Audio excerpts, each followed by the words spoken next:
Olá a todos, bem-vindos ao nosso canal.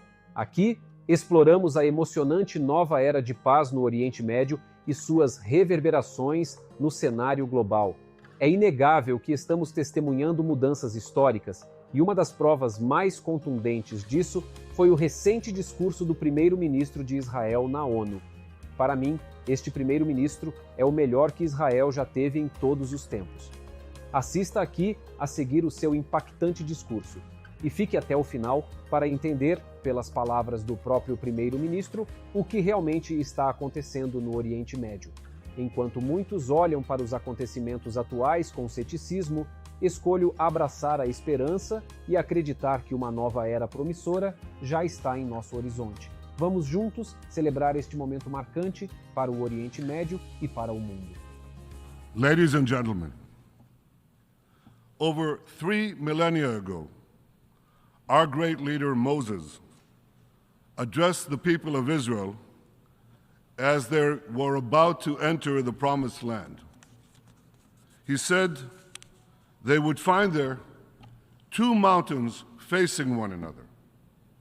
Mount Gerizim, the site on which a great blessing would be proclaimed, and Mount Ebal, the site of a great curse.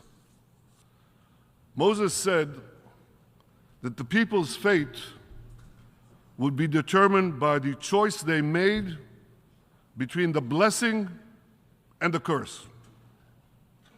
That same choice has echoed down the ages, not just for the people of Israel, but for all humanity. We face such a choice today.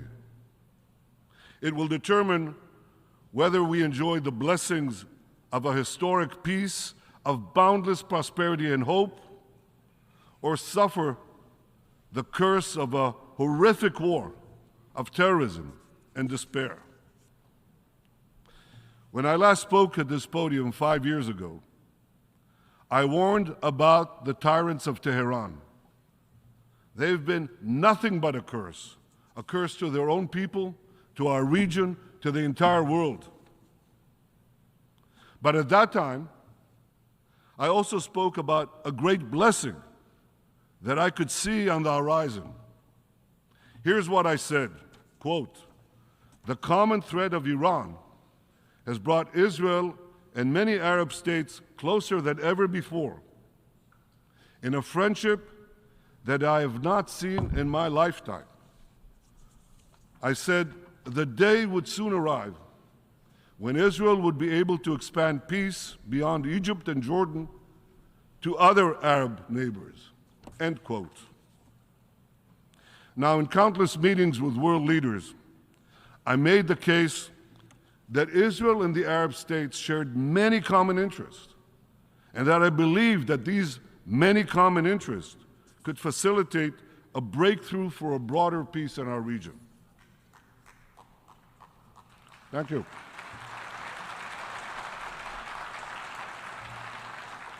Well, you applaud now, but at the time, many dismissed my optimism as wishful thinking.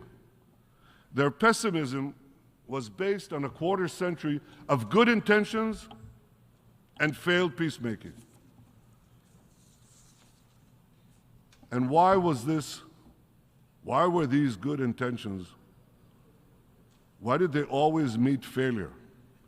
Because they were based on one false idea, that unless we first concluded a peace agreement with the Palestinians, no other Arab state would normalize its relations with Israel. I've long sought to make peace with the Palestinians, but I also believed that we must not give the Palestinians a veto over new peace treaties with Arab states. The Palestinians could greatly benefit from a broader peace. They should be part of that process, but they should not have a veto over the process. And I also believe that making peace with more Arab states would actually increase the prospects of making peace between Israel and the Palestinians. See, the Palestinians are only 2% of the Arab world. As long as they believe that the other 90% will remain in a warlike state with Israel, that larger mass, that larger Arab world could eventually choke, dissolve, and destroy the Jewish state. So when the Palestinians see that most of the Arab world has reconciled itself to the Jewish state, they too will be more likely to abandon the fantasy of destroying Israel and finally embrace a path of genuine peace with it. Now, for years, my approach to peace was rejected by the so-called experts. Well, they were wrong. Under their approach, we didn't forge a single peace treaty for a quarter century. Yet in 2020, under the approach that I advocated, we tried something different. And in no time, we achieved an amazing breakthrough. We achieved 4 peace treaties working with the United States. Israel forged 4 peace treaties in 4 months with 4 Arab countries: the United Arab Emirates, Bahrain, Sudan, and Morocco. The Abraham Accords were a pivot of history. And today, we all see the blessings of those accords. Trade and investment with our new peace partners are booming. Our nations cooperate in commerce, energy, water, agriculture, medicine, climate, and many, many other fields. Close to 1 million Israelis have visited the United Arab Emirates in the past 3 years. Every day, Israelis save time and money by doing something they couldn't do for 70 years. They fly over the Arabian Peninsula to destinations in the Gulf, India, the Far East, Australia. The Abraham Accords ushered in another dramatic change. It brought Arabs and Jews closer together. We see it in the frequent Jewish weddings in Dubai, in the dedication of a Torah school in a synagogue in Bahrain, in the visitors flocking to the Museum of Moroccan Judaism in Casablanca. We see it in lessons that are given to Arab students about the Holocaust in the UAE. There's no question. The Abraham Accords heralded the dawn of a new age of peace. But I believe that we are at the cusp of an even more dramatic breakthrough, an historic peace between Israel and Saudi Arabia. Such a peace will go a long way to ending the Arab-Israeli conflict. It will encourage other Arab states to normalize their relations with Israel.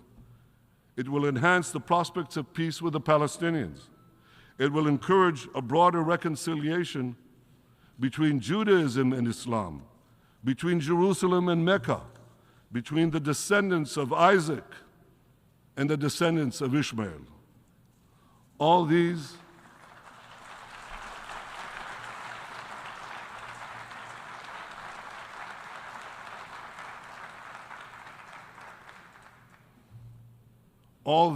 are tremendous blessings.